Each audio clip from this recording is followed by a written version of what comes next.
Term loans. ఇది new Swarnima for women.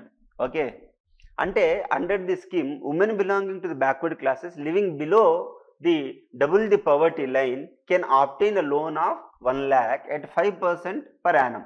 Okay, from NBCFDC loan. ఇదేంటి 95% of the project cost ఏదైతే ఉందో ఈ 95% ఆఫ్ ద ప్రాజెక్ట్ కాస్ట్ని ఈ యొక్క NBCFDC, okay, national backward class ఏంటి ఫినాన్షియల్ డెవలప్మెంట్ కార్పొరేషన్ కాబట్టి వీళ్ళు ప్రాజెక్ట్ కాస్ట్కి 95% వీళ్ళు లోన్ ఇస్తారు. మిగతా లోను గవర్నమెంట్ సబ్సిడీకి ఇస్తుంది అనమాట. ఇచ్చిన తర్వాత ఈ లోన్ ఏదైతే ఉందో అది ఎంత ఇంట్రెస్ట్కి 5% ఇంట్రెస్ట్కి. సో ఈ విధంగా నేను చేసినట్లయితే ఏమవుతుంది సార్, పవర్టీ అలివేషన్ అంటే నాకేంటి ఉన్నాయంటే పవర్టీ లైన్కి కింద ఉన్న వారు ఎవరైతే ఉన్నారో if I can provide them the loan they can do some sort of business, thereby they come out of the poverty line. So what is the scheme for especially women? Okay, that is new Swarnima for women. Okay, Swarnima for women. So మీరు ఏం రాసుకోవాలి, ఇంతవరకు రాసుకుంటే చాలు. ఇది రాసుకొని మీరు BPL family వాళ్ళకంటే తక్కువ ఉంటే ఈ యొక్క NBCFDC వాళ్ళు మనకి 95% ఆఫ్ ద ప్రాజెక్ట్ కాస్ట్ వాళ్ళు లోన్ ఇస్తారనమాట. అంటే నేను ఒక 10 గేదెలు కొనుక్కోవాలనుకుంటున్నాను, లేకపోతే నేను ఒక డాంకీస్ కొనుక్కుందాం అనుకుంటున్నాను. మీరు ఇప్పుడు ఫేస్ క్రీమ్స్ వాడతారు కదా, ఫేస్ క్రీమ్స్లో వాడేది మ్యాక్సిమం డాంకీ యొక్క మిల్క్ ప్రోడక్టే అనమాట.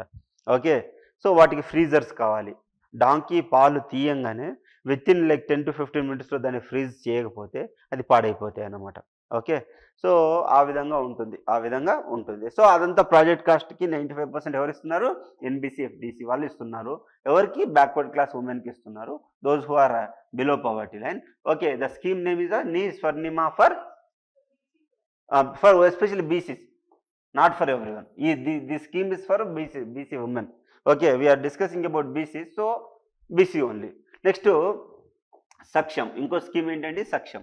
This is the special scheme under the term loan for young professional belonging to the backward classes of the target group. ఇక్కడ ఏంటి, యంగ్ ప్రొఫెషనల్ అంటే ఎవరు? ఫర్ ఎగ్జాంపుల్ నువ్వు డాక్టర్ అబ్బా, నువ్వు MBBS చదివినావు, ఓకే, MD చదివినావు, ఏదో మనకి వచ్చిన సీటు బట్టి చదివినావు, కానీ రేపొద్దున నీకు ఒకటి కింద చేయాలని లేదు, మీ ఊర్లోనే నువ్వు మంచి హాస్పిటల్ పెట్టాలని. మరి హాస్పిటల్కి పెట్టాలంటే రెంట్ ఉండాలి, ఇన్ఫ్రాస్ట్రక్చర్ అంతా ఉండాలి. చెట్టు కింద నువ్వు ఓపెన్ చేయలేవు కదా, పెథలాజీ ల్యాబ్ కావాలి, మరి ఇదంతా ఏం కావాలి, నీకు డబ్బు కావాలి. ఇది నేను టర్మ్ లోన్ సక్షం కింద నీకు నేను ఏమిస్తున్నా, లోన్ ఇస్తున్నా అనమాట. ఈ లోన్ ఇచ్చా అనుకోండి, you can establish a hospital, you can మొన్న రైతు బంధు ఇచ్చారు. రైతు బంధు ఇచ్చినప్పుడు ఏమైంది, ఇన్ఫ్రాస్ట్రక్చర్ కొనుక్కున్నారు. ఓకే, ఒక డెంటిస్ట్ డాక్టర్ అనుకో, నువ్వు ఇన్ఫ్రాస్ట్రక్చర్ మొత్తము పెట్టుకున్నట్లే అవుతుంది అనమాట. So maximum loan limit is 10 lakhs per beneficiary. The loan up to 5 lakhs bear interest of 6% per annum. The loan above 5 lakhs to 10 lakhs 8% per annum. ఈ 5%, 6%, 8% అంటే చాలా తక్కువ లోను. సో ఈ డబ్బులో NBCFDC లోన్ ఎంత ఇస్తుంది, 85% ప్రాజెక్ట్ కాస్ట్కి మన ఈ యొక్క NBCFDC ఇస్తుంది. మిగతాది వచ్చేసరికి గవర్నమెంట్ సబ్సిడీ కింద ఇస్తుంది అనమాట. రిమైనింగ్ ఏంటి, గవర్నమెంట్ సబ్సిడీ కిందకి వస్తుంది. ఈ విధంగా సబ్సిడీ ఇవ్వడం వల్ల బెనిఫిట్ ఏంటండి, what is the benefit if you get a subsidy? చెప్పండి, ఏం బెనిఫిట్ ఉంటుంది మనకి? శ్రీనాథ్ చెప్పు. మనకి ఒక వ్యక్తికి మనం సబ్సిడీ ఇచ్చామనుకోండి, what is the benefit of giving subsidy? Okay, ఇంకా సబ్సిడీ ఇస్తే బెనిఫిట్ అండి. ఓకే, చెప్తున్నారు కానీ ఎగ్జాక్ట్ చెప్పట్లేదు. ఓకే,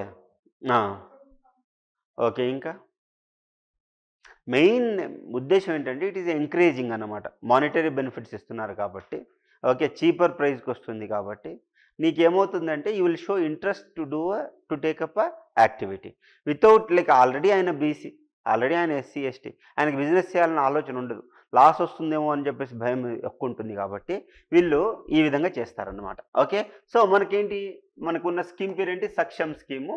ఓకే, ఇదేంటి term loan for whom young professional belong to only మన backward classes only, that too target group అందరికి కాదు మళ్ళీ. ఓకే, అంటే BPLలో లేకపోతే ప్రొఫెషనల్స్ ఆ విధంగా ఉంటుందన్నమాట. సో మ్యాక్సిమం లిమిట్ ఎంత, 10 లక్షలే. 5 లక్షల లోపు లోన్ ఉంటే ఎంత, 6% పర్ యానం. అదే 5 లక్షల కంటే పైన ఉంటే 8% పర్ యానము మీకు ఏముంటుందండి, ఇంట్రెస్ట్ ఉంటుంది. చాలా తక్కువ అండి, 5%. 6%, 8% అంటే చాలా తక్కువ డబ్బుకి వస్తున్నట్టు. నెక్స్ట్ శిల్ప సంపద పేరులోనే ఉందన్నమాట. So the objective of the scheme is to upgrade the technical entrepreneurial skills of backward classes by the way of providing training and financial assistant under the term loan of self employments in traditional craft. నేను మీకు చెప్పాను ఇంతకుముందు, నేను ఇంతకుముందు కుండ తయారు చేస్తున్నా, I'm pot maker. Okay, pot maker ఏమంటే బ్లాక్ స్మిత్ అంటారు కదా. సో నేను బ్లాక్ స్మిత్ని. నేను ఇంతకుముందు ఏం చేసేవాడిని, ఉత్త కుండ తయారు చేసేవాడిని. ఒక డిజైన్ ఒక ఒక మడ్డుతో చేసింది నేను తయారు చేసాను అనుకో, ఇది ఇంకెక్కువ పోతుంది. For example Gandhara school of ఆర్కిటెక్చర్లో కావచ్చు, మధురా స్కూల్ ఆఫ్ ఆర్కిటెక్చర్లో కావచ్చు, అమరావతి స్కూల్ ఆఫ్ ఆర్కిటెక్చర్లో కావచ్చు, వాళ్ళు ఈవెన్ స్టోన్స్తో కూడా మంచి మంచి శిల్పాలు, అంటే బుద్ధుంది చేయగలుగుతున్నారని నీది నాది చేయలేరా? చేయగలుగుతారు. సో మట్టి దాంతో నేను కుండ తయారు చేయగలుగుతున్నట్టు నా దగ్గర స్కిల్ ఉన్నట్టే కదా. దాన్ని ఒక మనిషిని తయారు చేసినట్టు నేను తయారు చేయొచ్చు కదా. అప్పుడు ఏమవుతుంది, నీకు స్కిల్ పెరుగుతుంది. స్కిల్ పెరిగితే మార్కెట్లో విలువ పెరుగుతుంది అన్నమాట. సో ఇక్కడ పేరులో ఉంది శిల్ప సంపద, అంటే శిల్పము సంపద అంటే నీ దగ్గర ఉన్న స్కిల్ని అప్గ్రేడ్ చేస్తాను నేను. ఫర్ ఎగ్జాంపుల్ నేను ఏం చేస్తున్నా, ఇప్పుడు పోచంపల్లి తీసుకోండి, ఓకే, లేకపోతే ఉప్పాడ తీసుకోండి. ఉప్పాడలో ఏం చేస్తారు, శారీస్ చేస్తారు.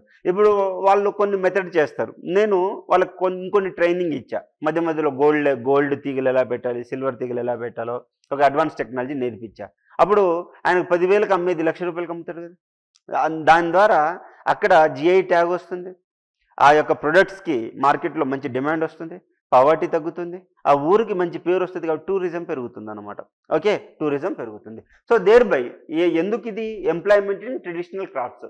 Okay, term loan for the self employment in the traditional crafts. So self employment generate చేయడానికి మనం ఏమిస్తున్నాం, శిల్ప సంపద ఇస్తున్నాం అనమాట, శిల్ప సంపద. ఓకే, ఇది కూడా ఒక టర్మ్ లోన్ అంతే. అర్థమవుతుందా? అంటే ఇగో ఇన్ని సంవత్సరాలకి, ఇగో ఈ సంవత్సరానికి నీకు ఇంత ఇస్తున్నా, ఇన్ని సంవత్సరాలు నువ్వు తీర్చే అని చెప్పేసి చెప్తాడనమాట. సో శిల్ప సంపద, మీరు స్కీమ్స్ గుర్తుంచుకోవాలి. ఓకే, ఆ స్కీమ్ ఏంటి, ఆబ్జెక్టివ్ ఏంటి, బెనిఫిషియరీ ఎవరు, ఓకే, ఇంతే, ఇవే గుర్తుంచుకోండి. చాలు. రాశారా, రాస్తున్నారా బ్రదర్ మీరు? శ్రీనాథ్ రాసుకోవాలి అంత. Very good, very good. Okay, done. ముందుకెళ్ళొచ్చా అండి. Next, the honourable backward class welfare minister is, ఇప్పుడు లేరు తెలంగాణలో, మన ఆంధ్రాలో ఎవరు ఉన్నారో ఒకసారి చూసుకోండి మీరు. ఓకే, ఇది అడుగుతారు, గ్రూప్ 2లో అడుగుతారు. హానరబుల్ ఏంటి, బ్యాక్వర్డ్ క్లాస్ బీసీ మినిస్టర్ ఎవరు? చెల్లిపోయిన వేణుగోపాల్. ఓకే, అదొకసారి అప్గ్రేడ్ చేసుకోవాలి మీరు. ఓకేనా?